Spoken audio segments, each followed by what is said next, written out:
certainly in the early days, what you don't want to do is lose on price. You never want to lose on price in the early days because you want to get the customer to experience your product and your unit economics. When you're small, you're still figuring them out. You're often more flexible on price in the beginning than you realize. And I think we were very smart to take the axiom of never lose on price. And it was something that I had done in a prior life, and I saw it the same way with the founders. And I think the tension on that is you think that, the customer can probably pay a little bit more. The market will bear it. And there's this zone of this is probably too low for us. It's probably a bad deal.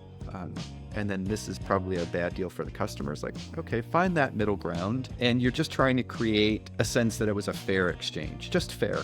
And if anything, provide more value than you capture, meaning give a better price to the market than maybe you even think you should, just to get the customer feedback loop going, get them using the product, get them tugging on it. There's a time to optimize price later, but I would argue in the beginning, you really don't know what your gross margins are going to be. You're trying to figure out your cost base, what economies of scale are going to come in. And all of that is a function of, if you do the math, price really matters, but in reality, you don't know your costs that well long term. So I would say be flexible on price in the beginning and take the signal out of the marketplace.